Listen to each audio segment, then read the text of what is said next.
और बिल्कुल सामने आप देखिए कृष्ण जन्मभूमि जन्म स्थान।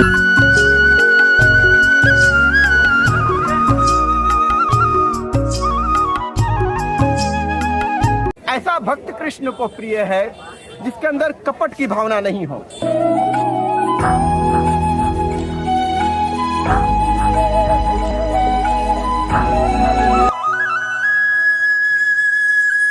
सचमुच में मंदिर बहुत ही खूबसूरत है। वाह, क्या दृश्य है। नमस्कार, भारत दर्शन ब्लॉग पर ऑल इंडिया ट्रैवल में आपका स्वागत है। और अब हम आ चुके हैं बनारस में कैंट रेलवे स्टेशन और यहाँ कैंट से हम चलेंगे मथुरा वृंदावन। यहाँ 4:35 में ट्रेन है, पटना कोटा एक्सप्रेस। सुबह में लगभग 7 बजे के लगभग हम लोग पहुँच चुके होंगे मथुरा। और बहुत ही अद्भुत यात्रा कृष्ण नगरी, राधा नगरी, मथुरा वृंदावन की होने वाली है। बरसाना और नंदगांव की होने वाली है और राधा अष्टमी भी है। राधा जी का जन्म स्थान भी आपको दिखाएंगे, महोत्सव भी आपको दिखाएंगे। और उसके बाद एक ऐसा सिलसिला शुरू होने वाला है संपूर्ण भारत यात्रा का, जो कि आपको बिल्कुल अचंभित कर देने वाला होगा, जो कभी हुआ ना होगा। जिस तरह के यात्रा हम करने वाले हैं, जो पहली बार भारत दर्शन ब्लॉग पर आप देखने वाले हैं। तो चलिए, बहुत ही शानदार यात्रा भारत दर्शन ब्लॉग पर ऑल इंडिया ट्रैवल यहाँ वाराणसी से मथुरा की शुरू करते हैं।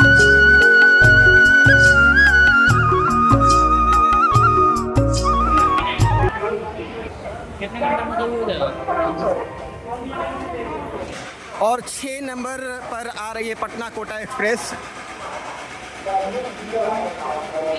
कोटा को जाने वाली कुछ ही समय में प्लेटफॉर्म क्रमांक।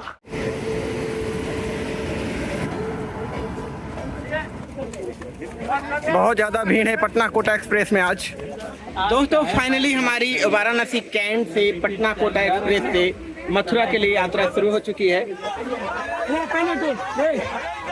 और अभी अयोध्या आ चुके हैं और अयोध्या में यहाँ पर ट्रेन में काफी ज्यादा भीड़ हो गई है।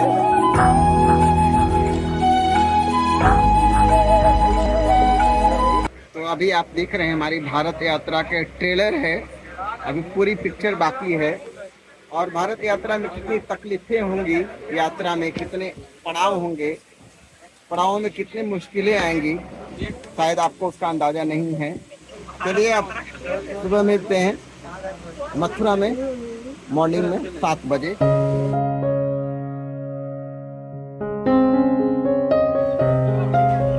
और दोस्तों, अब हम आ चुके हैं यहाँ मथुरा जंक्शन।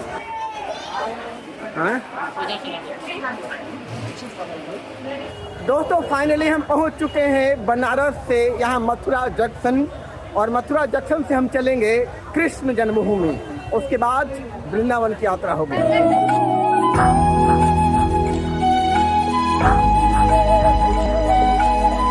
और यहीं पर देखिए बहुत सारे ऑटो खड़ा है। यहाँ से आपको मथुरा जन्मभूमि का ऑटो मिलेगा और वृंदावन का भी यहीं से ऑटो मिलेगा।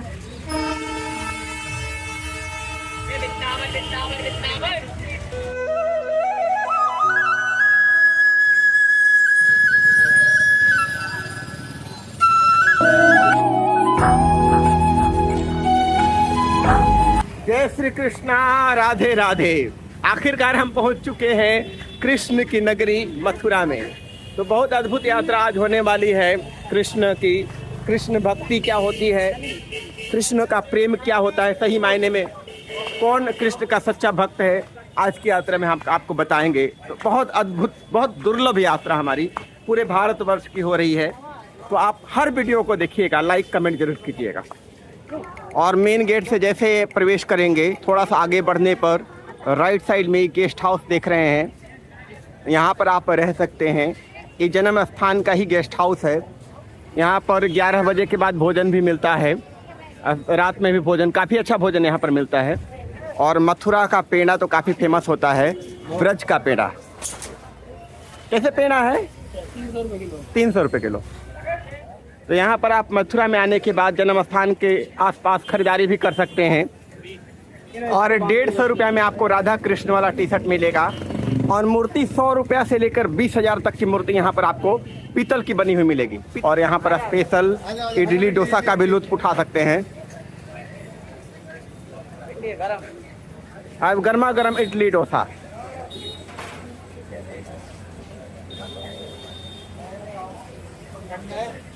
ठंडा है।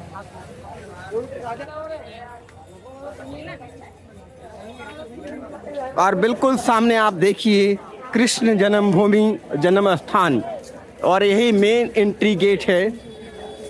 और इसके राइट साइड में क्लॉक रूम है, अपना सामान जमा कर सकते हैं, आप मोबाइल जमा कर सकते हैं।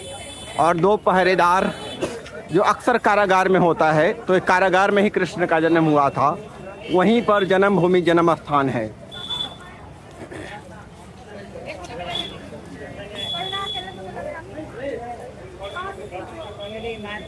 कृष्ण जन्मभूमि मेन गेट आप देख रहे हैं। कृष्ण एक ऐसा व्यक्तित्व जिसने जन्म से ही परेशानियों को देखा, घोर विपदाओं को देखा।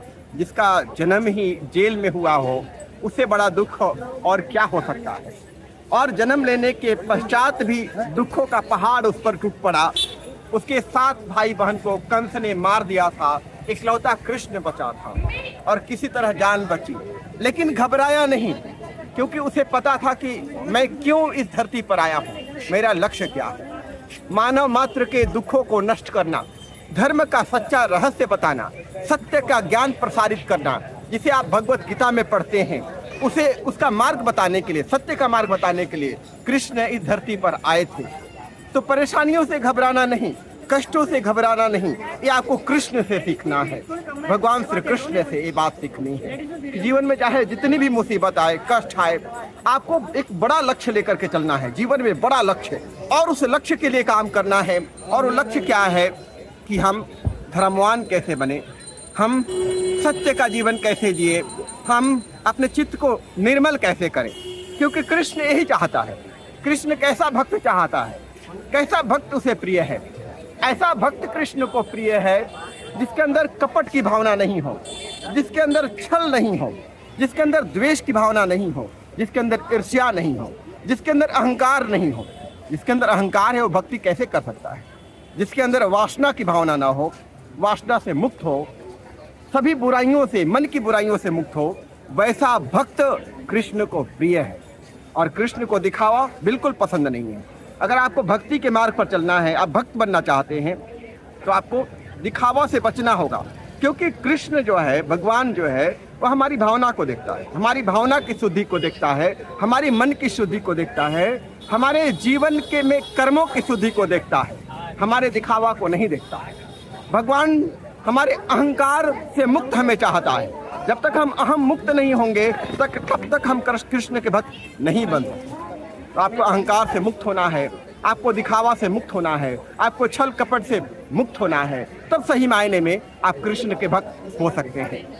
तो बहुत बड़ा मैसेज है जिसे आपको अपने जीवन में जरूर अप्लाई करना चाहिए। और मेन एंट्री से जब आप इस जन्मभूमि स्थान में जाएं, तो बिल्कुल प्योर मन के साथ जाएं, शुद्ध चित्त के साथ जाएं, अहम भाव को त्याग कर अंदर जाएं और कृष्ण से भक्ति मांगे, प्योर भक्ति मांगे, अहम रहित भक्ति मांगे, सत्य का जीवन मांगे। और कृष्ण जन्म स्थान जन्मभूमि का टाइमिंग आप देख लीजिए।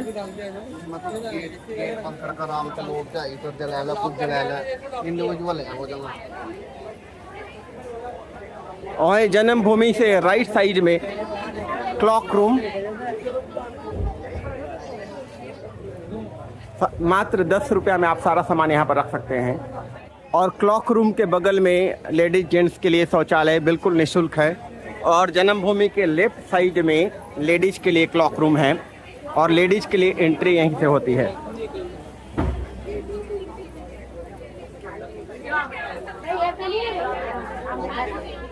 और यहाँ पर फ्री में विश्रामालय है और शौचालय की सुविधा यहाँ पर, स्नानागार की सुविधा यहाँ पर बिल्कुल फ्री है।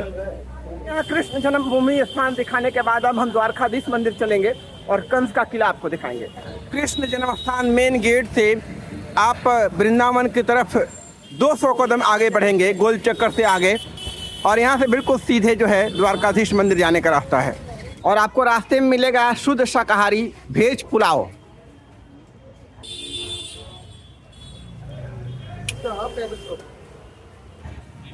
और द्वारकाधीश मंदिर से पहले गोपीनाथ का मंदिर है। गोपीनाथ भगवान की जाओ, गोपीनाथ भगवान की जाओ।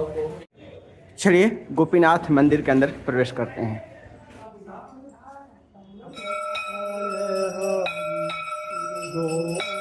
अब जब टोटो या ऑटो से आएंगे तो टोटो वाला यहीं छोड़ेगा और यहीं पर स्वामी घाट और यहाँ से राइट साइड द्वारकाधीश मंदिर। और यहाँ पर कई सारे धर्मशाला मिलेंगे जहाँ पर आप सस्ता में रह सकते हैं। तो बिल्कुल सामने आप देखिए 210 साल पुराना द्वारकाधीश मंदिर। काफ़ी ज़्यादा भीड़ है यहाँ पर द्वारकाधीश महाराज का दर्शन करने के लिए। दोस्तों अब हम मथुरा जन्म स्थान से आ चुके हैं। राजाधिराज महाराजाधिराज भगवान श्री कृष्ण द्वारकाधीश मंदिर। एक 210 साल पुराना मंदिर है। 1930 से पुष्टि मार्गीय संप्रदाय द्वारा यहाँ पर पूजा अर्चन किया जाता है। यहाँ पर दर्शन हो रहा है और हजारों की संख्या में यहाँ पर लोग दर्शन करने के लिए आते हैं। और अंदर का वाइब्स अद्भुत है। जब आप अंदर जाएंगे तो भक्ति भाव में बिल्कुल डूब जाएंगे कृष्ण की भक्ति में। और अभी हम अंदर चलेंगे और अंदर चलने से पहले जो संकल्प हमारा होगा, कृष्ण का सच्चा भक्त बनना है, यानी कि निष्कपट बनना है, यानी कि छल कपट से मुक्त होना है, राग द्वेष से मुक्त होना है, वासना से मुक्त होना है, कृष्ण का सच्चा भक्त बनना है। इसी उद्देश्य के साथ हम द्वारकाधीश मंदिर की यात्रा करेंगे। और द्वारकाधीश मंदिर अंदर का दृश्य आप देखिए। इसका जो स्थाप्य है मंदिर का कार्विंग है वो बहुत ही खूबसूरत है।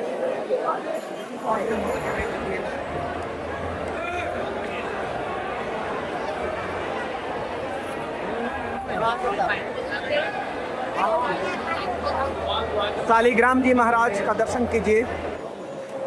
वाओ ब्यूटीफुल, बहुत ही खूबसूरत एक मंदिर और लोग लाइन में लगे हुए हैं भगवान का दर्शन करने के लिए।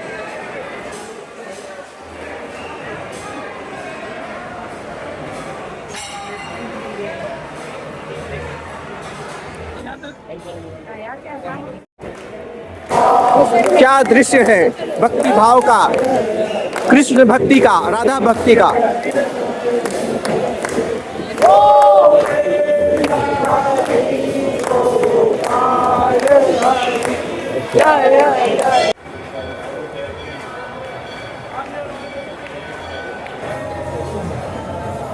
सचमुच में मंदिर बहुत ही खूबसूरत है, बहुत ही अद्भुत है।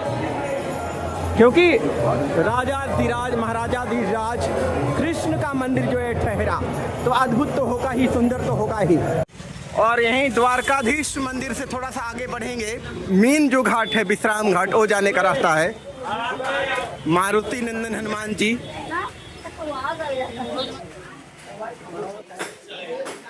ओह क्या दृश्य है मथुरा में यमुना घाट विश्राम घाट का, ब्यूटीफुल।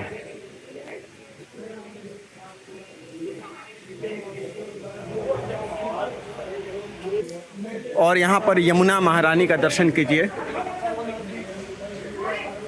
ये विश्राम घाट यमुना में क्यों फेमस है? ये इसलिए फेमस है कि यहाँ भगवान मामा कंस को मार के भगवान ने यहाँ विश्राम किया था जी, इसलिए इस घाट का नाम विश्राम घाट है। मतलब ये भक्ति भाव से क्यों महत्वपूर्ण है? यहाँ वल्लभाचार्य जी की ने मद भागवत किया था, इसलिए यहाँ बैठक है। अच्छा बैठक भी है। तो यहाँ का दृश्य तो बहुत अद्भुत है। अद्भुत है, तीनों लोगों से न्यारा है, बहुत पुराना है, हजारों सालों से इसका इतिहास है। विश्राम घाट कहा जाता है। Wow really beautiful place. यहाँ यमुना घाट विश्राम घाट। विश्राम घाट वही जगह है जहाँ पर भगवान श्री कृष्ण ने कंस का वध करके विश्राम किया था। यहाँ पर दूर दूर से लोग आते हैं। एक्चुअल में इसका निहितार्थ क्या है आपको जरूर जानना चाहिए। कंस जो है अहंकार का प्रतीक है। हमारे अंदर की जो अहंकार है, जो हमारा वासना है, हमारा लालच है, उसका प्रतीक है कंस। जब उसको नाश कर देंगे, उसका नष्ट कर देंगे, उसे खत्म कर देंगे तो आप भी विश्राम करेंगे। और एक ऐसा विश्राम होगा, वो चिर निद्रा होगा, वो समाधि की अवस्था होगी और उसमें परम आनंद मिलेगा और आप जन्म जन्मांतर के बंधनों से मुक्त हो जाएंगे। और यही इसका आध्यात्मिक रहस्य है। और यहाँ पर भक्त जब तप भी करते हैं विश्राम घाट पर बैठ करके, क्योंकि काफ़ी फेमस जगह है। और यहाँ पर नौकाटन भी आप कर सकते हैं, पूरा यमुना का सैर भी कर सकते हैं नौका के जरिए।